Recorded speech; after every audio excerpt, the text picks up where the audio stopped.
Hi, I'm Mike DiGirolamo, a partner and producer with Cimpatico Studios, where we live stream conversations about complex business and social challenges with professionals like yourself who are working on the same issues. Our shows are live streamed in front of a global audience on Cimpatico.tv. I'm hosting conversations with journalists, filmmakers, authors, entertainers, and other folks in the media on the Impact Media channel. If you're interested in the work that these professionals are doing, you came to the right place. If you work in the media and you'd like to be a guest, please reach out to me. I'm always looking for compelling creators to speak with about the work that they are doing. With that said, I'm glad you're here. Please sit back and enjoy the conversation.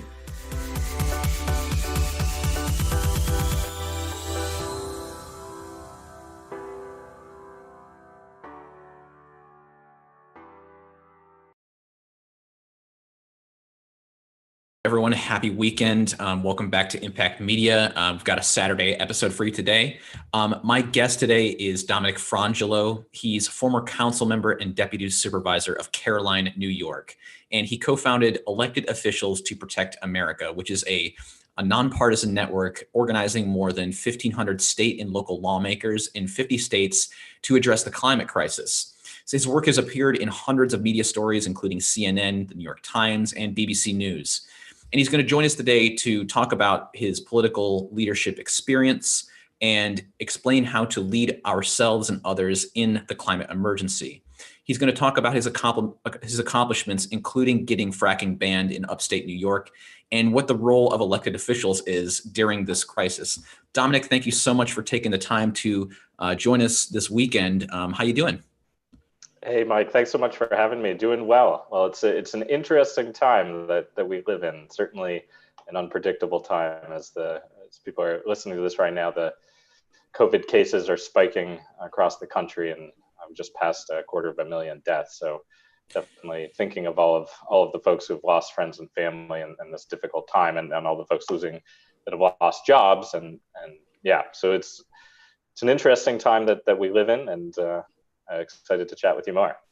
Yeah, and I'm hoping for a swift resolution. Hopefully those vaccines get distributed quickly and we can get this virus under control. It has just been quite a year. Speaking of unpredictability, though, you're going to talk about the climate crisis and how to lead during this climate crisis. We don't want to get too much into the weeds on what the specifics of the crisis are itself, but why don't you just go ahead and give us a little bit of context about the unpredictability and the severity of what we're up against. Yeah, absolutely. And I know most of the audience, your audiences are experts in the field. So, we're talking with elected officials across the country, what's the main top line for them to know? So we usually show, I've gave a talk at the Young Elected Officials National Convening and showed a graph of the 800,000 years of ice core data and showed the CO2 concentrations and the temperature concentrations, pointed out, it's never gone above 300 parts per million CO2 in the atmosphere in the last million years. Does anyone know where we are now? And then eventually someone will say, well, we're over 400 parts per million. And so we'll show how it just jumps off of the graph. And the basic message is clear. Ice age or interglacial period like we are now, we have never had this much CO2 in the atmosphere while humans have existed on Earth. So, and CO2 and temperature correlate highly with each other, and they're mutually interrelated, right? So then we'll say, well, but CO2 is cumulative and we continue to pump more in the atmosphere. And so what's the impact going to be of another 50 or 100 years of doing this? And so you have to zoom out at the graph, and basically it spikes up to 1,000 ppm in the atmosphere. And then I show, and that's what, okay, most people have heard that, but then I talk about the methane, and methane, which is 100 times more powerful than CO2, depending on exactly how you want to calculate it, over a 20-year period, and which is the only period that matters. It's a super climate killing gas. I say if like CO2 is like chili powder, it has this super disproportional impact. If you pour it in soup, you'll sprinkle a little bit, it gives it a kick.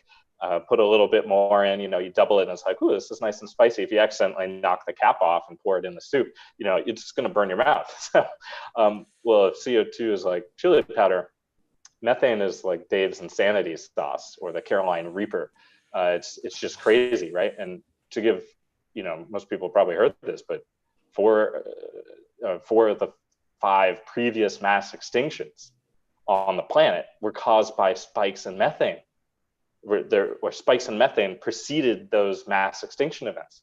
So if that doesn't give you a feeling, and oh, by the way, the fifth was the asteroid wiping out the dinosaurs. So, I mean, that's how serious this is that we're in. So then I show the methane, which correlates almost exactly on the graph like CO2, and then show where we are now. It's over 1,800 parts per billion, which is just off the charts. And so I had the mayor of Tallahassee come up to me afterwards, who is the founder of the Young Elected Officials Network, and he slapped me on the back and said, "Dominic, thanks for scaring the bleep out of me."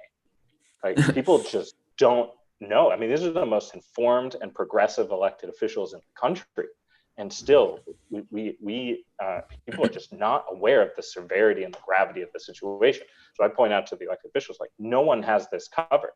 There's no big green group that has this covered. Bezos is just given hundreds of millions of dollars to different groups, which is fantastic, and including to some environmental justice groups, which is really great. We really need to invest in solutions that work, that can mobilize the country in time. But the big greens by themselves can't solve this problem. Local or state elected officials can't solve this problem. The companies can't single-handedly. We need to do this together. And that's the only way that we can really do that, is by mobilizing the country and mobilizing America to lead the world in solving this climate emergency, but with a mass scale mobilization, which I'm sure we'll talk about later. And you kind of sort of answered this question a little bit. I find that, you kind of pointed out the fact that, like, the mayor of Tallahassee, like, he didn't really know how severe this was. Like, he came up to me and was like, "Oh my God, I didn't know." So this kind of sort of answers my question, which is going to be like, why are we having such a difficult time mobilizing an effort to stop this? We don't have to dwell too long on that. But like, what's getting in the way? Yeah, I mean, great question. Well, we've known about the climate emergency, or the climate crisis, the greenhouse effect, back since at least the 70s. In fact, there are documents that were unearthed that ExxonMobil and other fossil fuel companies knew about it as early as the 50s or even the 40s. They have warnings going to their leadership, to the CEOs, to the executives, saying this is a problem. I was in Copenhagen with a member of Congress who said, "Yeah, I mean, this stuff has been down there. Fossil fuels have been sequestered underground for hundreds of millions of years. It doesn't take a rocket scientist to figure out, or a climate scientist. If you dig it all up and burn it in the matter of a few decades, something bad will probably happen."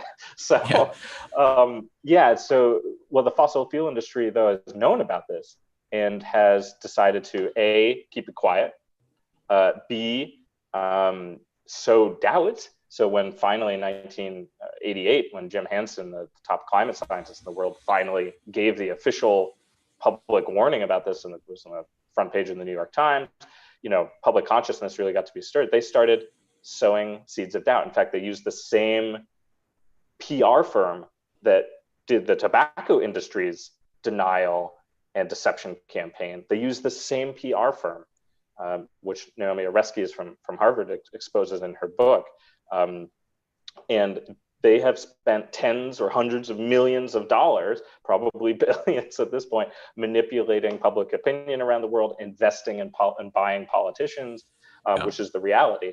And in fact, people are really starting to push back on this. And so there's a pledge coalition, which I'm proud to be a part of, but it's just done amazing work, have gotten over 1,500 candidates, including virtually almost every Democratic member, nominee for president, to sign on a pledge to not accept fossil fuel contributions, because we are not going to solve this crisis until we get dirty oil money out of democracy, which is polluting our air, our climate, our water, our people, our health, and our democracy. So that's step number one.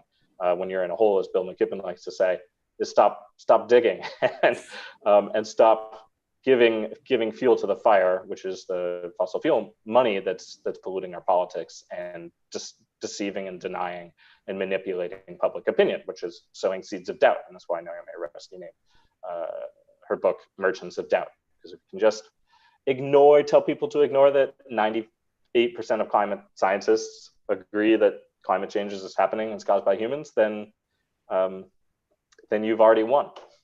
And that's exactly what they've done. So let's get into how a few things here. So what is the role of an elected official during this climate emergency? But also, how do we lead? How do we mobilize effort against further harm here? How do we get our elected officials on board and get them on the right track? Yeah, great question. So, yeah, well, I was elected to office at a young age, and served my hometown. Born and raised on a dirt road in upstate New York. Cows across the road, and I'd walk up and down the road with my mom, picking up cans and bottles that other people threw out their car windows. And I learned about stewardship and about taking care of our land and our community. And when I was in office, we really represented Carolina as a community with off-the-grid homes, kind of newcomers as well as old-timers, rural farming community. And so we were building this vision for energy and food independence, bringing people together around those values that bring us together of rural self-reliance. And, we noticed that we were starting to get hammered by the climate crisis. We had to start armoring our roads, putting on my dirt road, spreading tar oil because the downpours were becoming more intense. And it was rutting up, creating huge gashes in the roads. The snowpack was decreasing, streams were running dry. But, we even had a tornado come through and rip the roof off of our mayor's mother's house. I mean, talk about the climate crisis hitting close to home. 2 100-year storms within 5 years that caused millions of dollars of public infrastructure damage. But still, I thought that the front lines of the climate crisis were somewhere else. Tar sands in Alberta, Canada, or the mountaintops of West Virginia with mountaintop removal, or in the Gulf of Mexico with Deepwater oil horizon, a BP horizon disaster.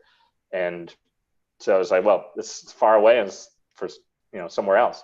But that changed when so one day I was riding my bike to a council meeting down my dirt road, sunny day, turned the corner, and what I saw absolutely shocked me.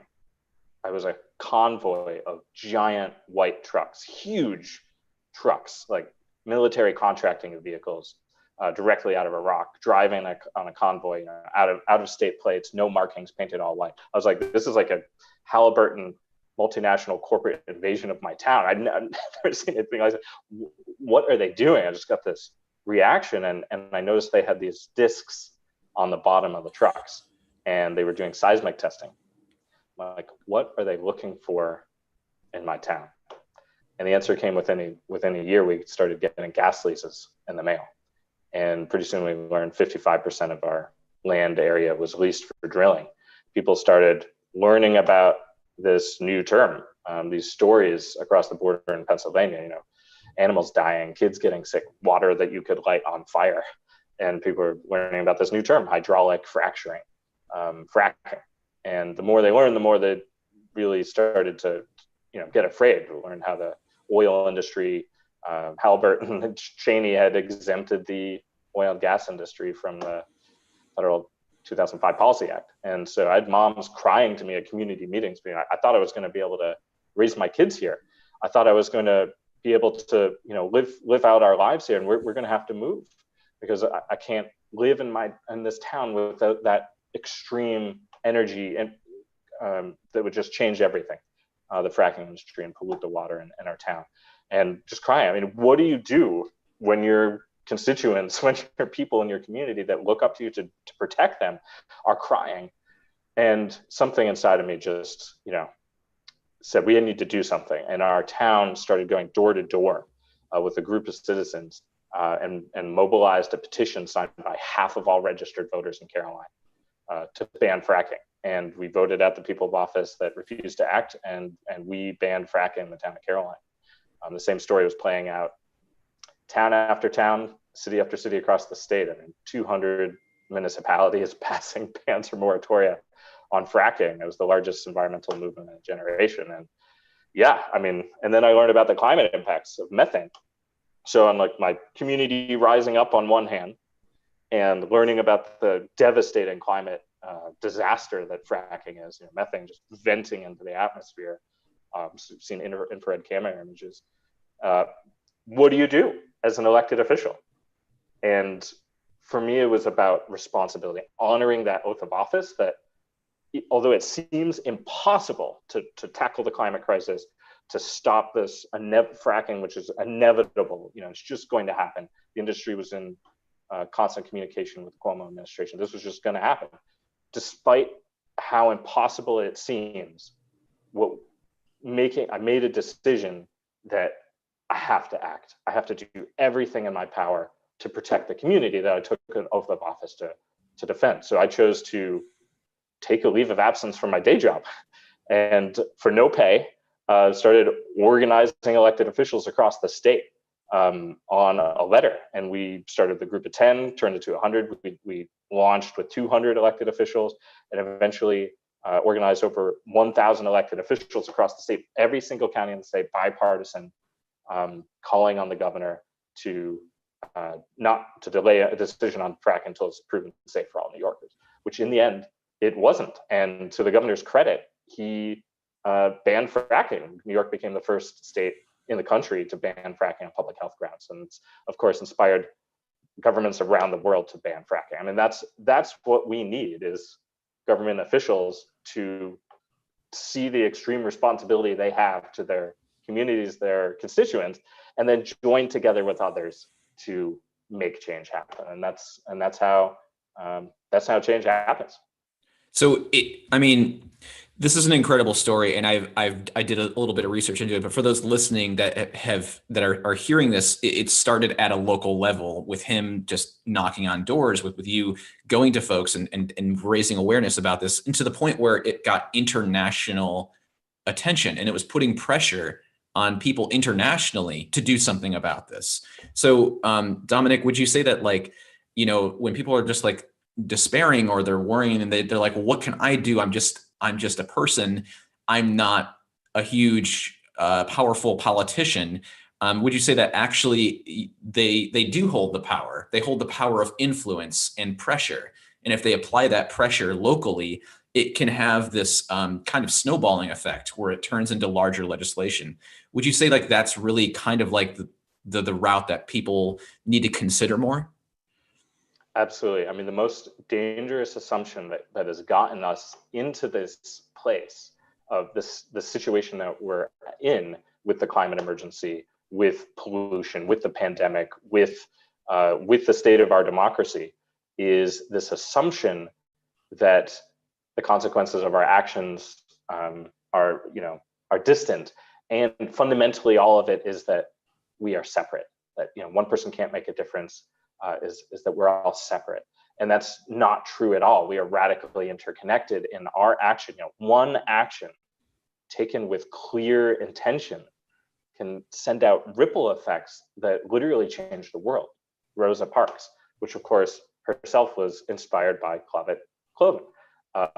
Herself, a teenager, taking action was the one that was the true Rosa Parks, that sat and refused to get off the bus. And they realized, wow, this is a powerful story, right?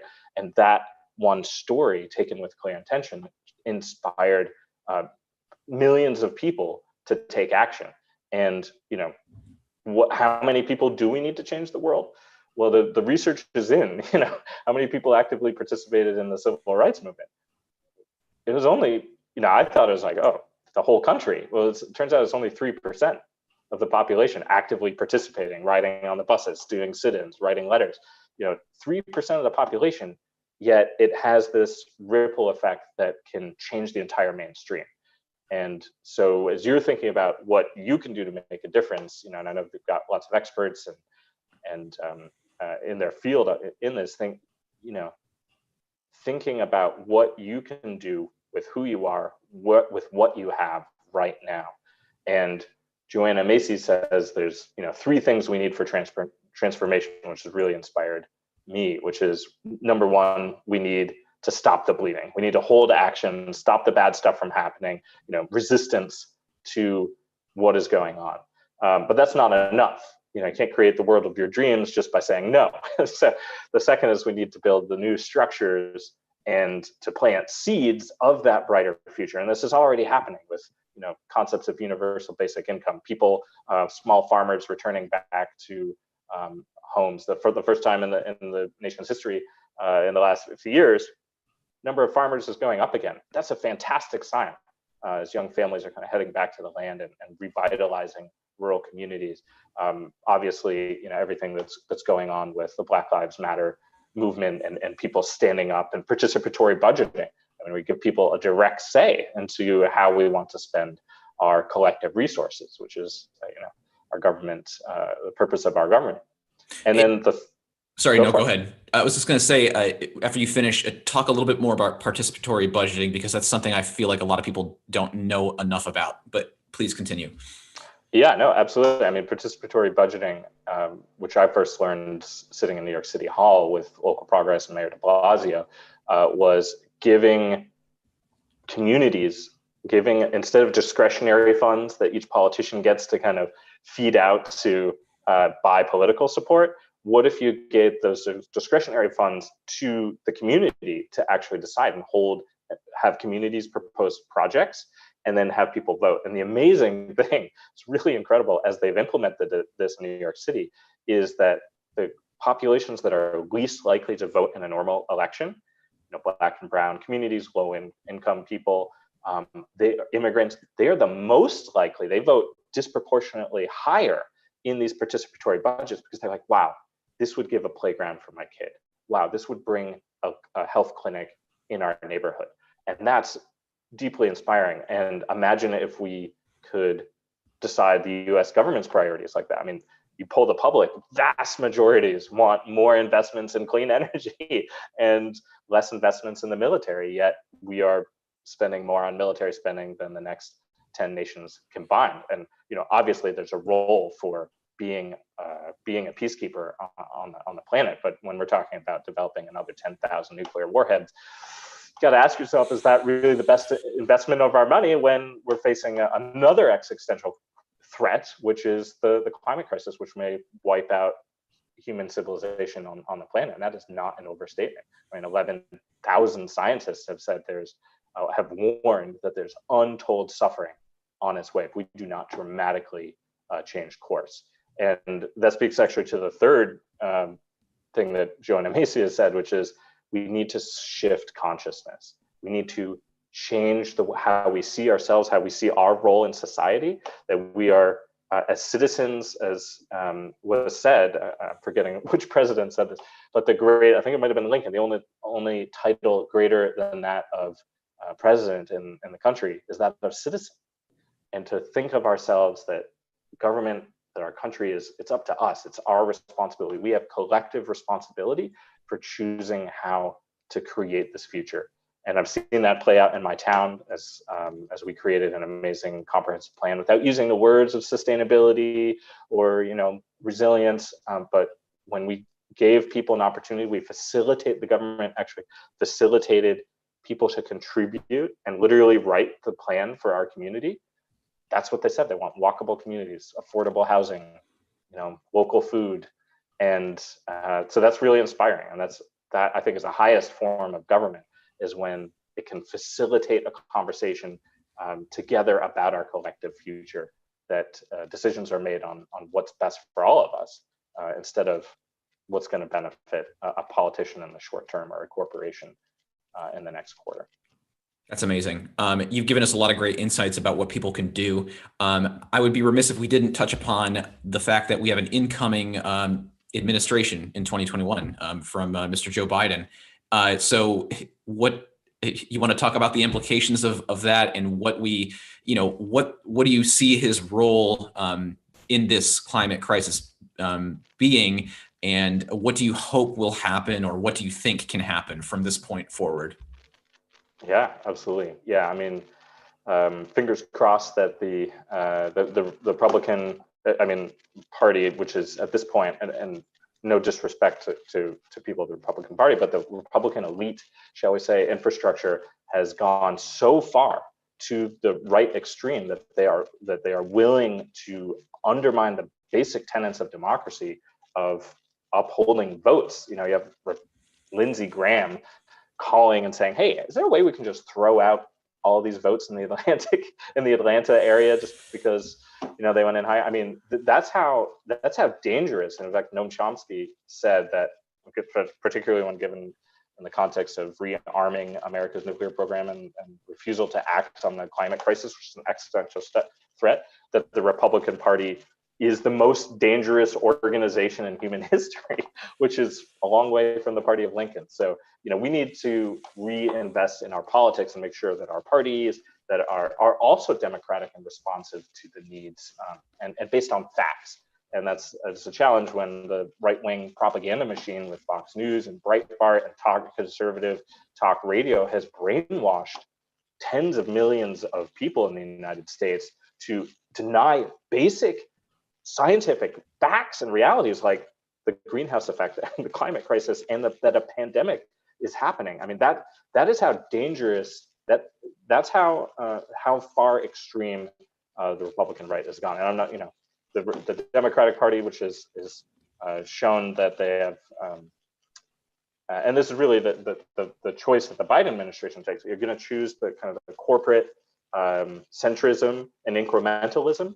Is that going to solve the crisis? No. I mean, the science is clear. We need bold emergency mobilization at every level and investment in jobs and communities at a scale greater than World War II to make this happen and to lead the world.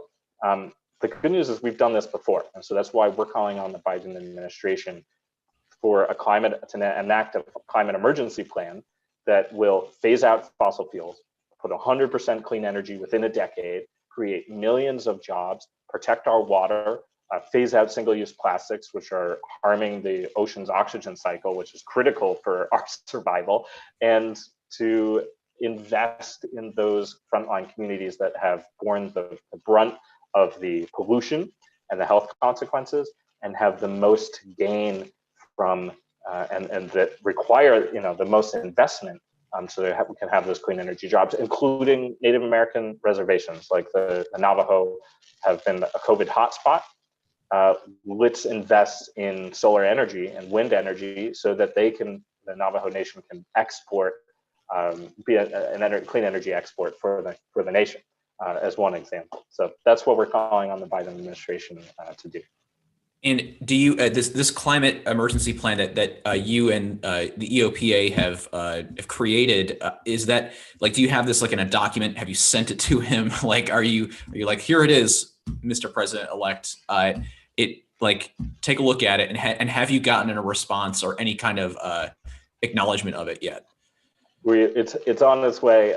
We're continuing to gather signatories from state and local elected officials from across the country on it. If folks are interested, they can go to protectingamerica.net, protectingamerica.net/plan, and see more. And would love to hear from you and have your input on it as well. Because this needs to be crowdsourced. Not one person has the answers, but a lot of groups have, including ours, have been communicating with the Biden administration and saying, look, now is the time for bold action.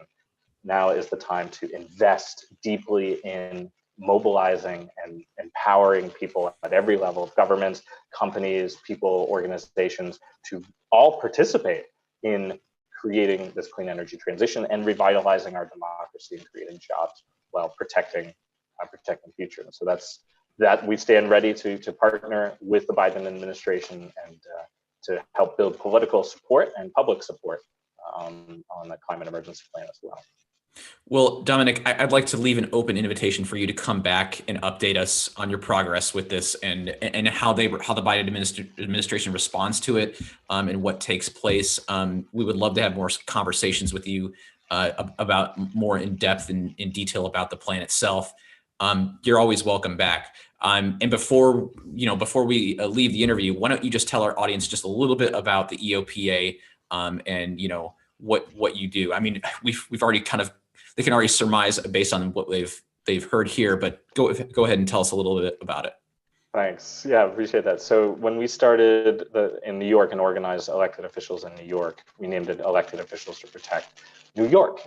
We have to really call attention to the need for our public servants to uphold our oath of office, to serve the public in the best interests of the entire public, not just a a special interest, but to act on behalf of everyone and to be who we are truly to be as elected officials and public servants, which is stewards of our communities, of our future, and of our nation. And so we have founded elected officials. We've grown to Protect America, we've grown coast to coast. In California, we have 300 elected officials who are calling to Governor Newsom to phase out oil and gas drilling as the devastating, catastrophic fires have caused an orange dystopian sky. Now is the time, he says it's the climate dam emergency. Well, let's declare it a climate emergency and create a plan to solve it by phasing out fossil fuel production, as California is still one of the lead oil and gas producers in the country, despite its some environmental reputation. So, and we have organized over 500 elected officials from 41 states calling for a Green New Deal and a climate emergency plan. Organized veterans who are elected officials from every state to support the Land and Water Conservation Fund, which supports 40,000 carbon sequestering state parks, and successfully. And Trump signed that into law. So you can have bipartisan environmental victories, even in this hyper-partisan climate, by bringing people together and veterans who have served our country and taken an oath of office in uniform, or oath to serve our country in uniform, now taking a second oath of office to serve in public office to uphold the Constitution. And they have a very powerful voice. So convening frontline community members like Katie Valenzuela, who's just elected to Sacramento City Council, grew up in Kern County amid oil drilling. It's the Texas of California. She was afraid that her friends and family wouldn't make it through the night because of the pollution. She has asthma. Her family has asthma, and now ran for office and won to make a difference. So people from frontline communities, all the way to to veterans who can talk about the national security implications. So that's what we're doing. We're bringing people together around those core American values of protection, of defending our country, defending our democracy, protecting our land, our water, our air, our communities, our public health, and most importantly, our future. Well, Dominic, it's been a pleasure to have you on today. And I'm going to post links to the episode wall here for folks to check out the elected officials to protect America, and a link to the climate emergency plan. Once again, I just want to stress that you're welcome to come back to talk about that as well. All right, I really appreciate that. We're going to go ahead and transition into just chatting really quick. If you have a minute or two to stick around for a couple of live questions, so just Absolutely. Sit tight.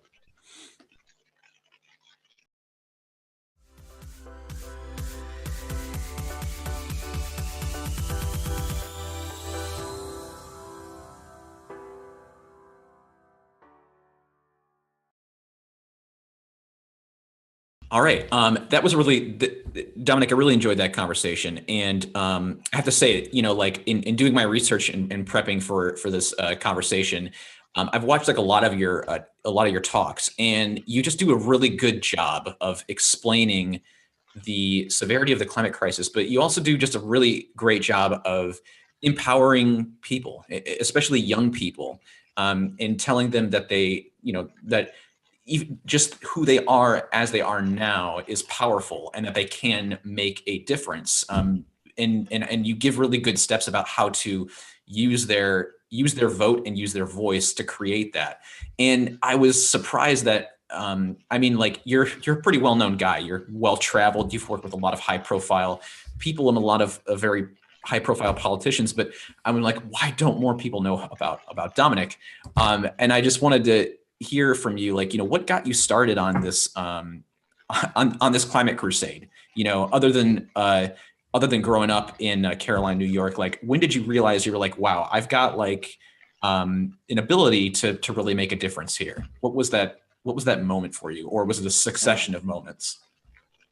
Yeah, well, I learned, at school, I'd gone and learned about migrant farm workers in upstate New York.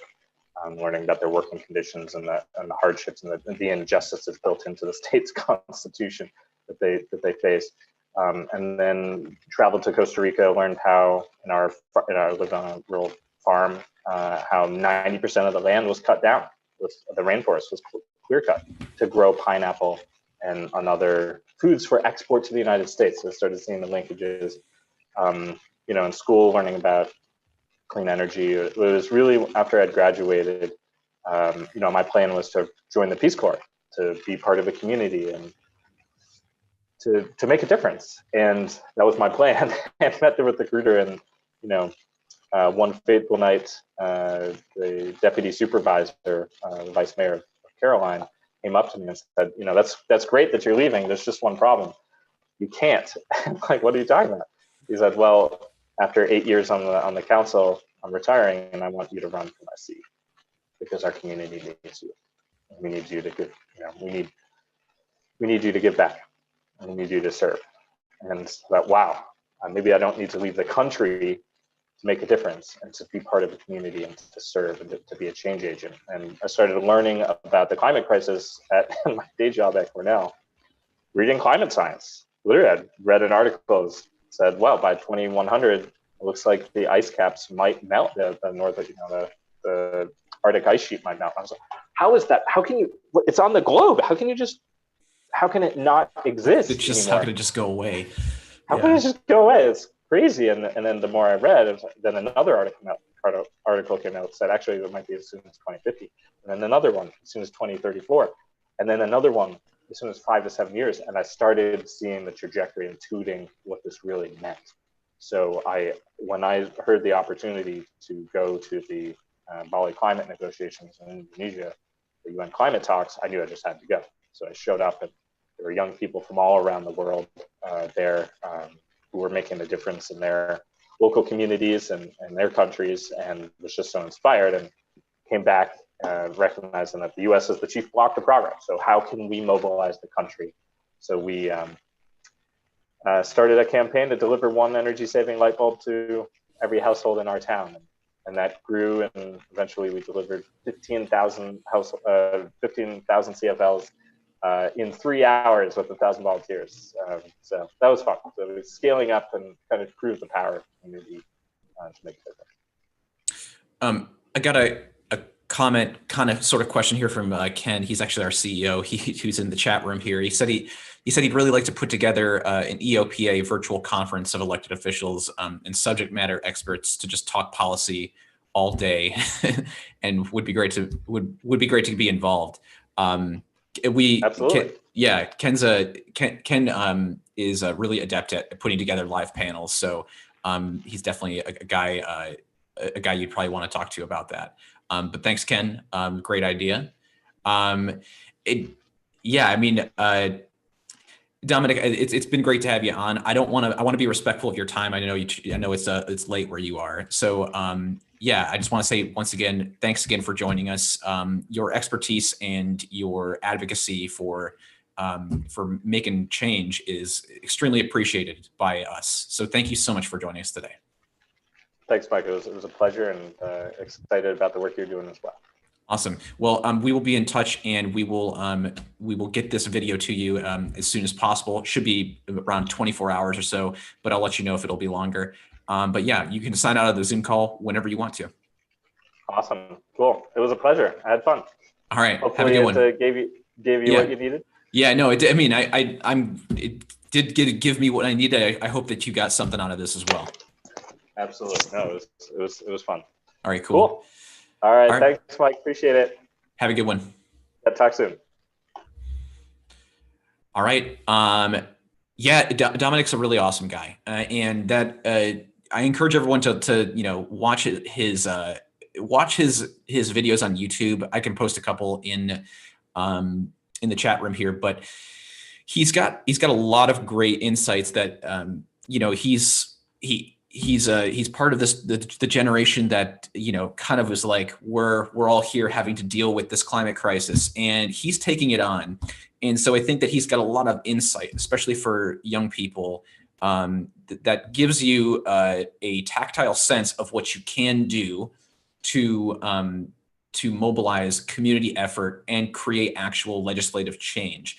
Because a lot of us, I know that when I was in my 20s, I had no concept of how to actually influence public policy. Well, Dominic does, and he's got a lot of great insight on that. So I do encourage everyone to check out the EOPA website. And I do encourage you to listen to his talks because he's got a lot of great tips beyond what he shared in the interview today.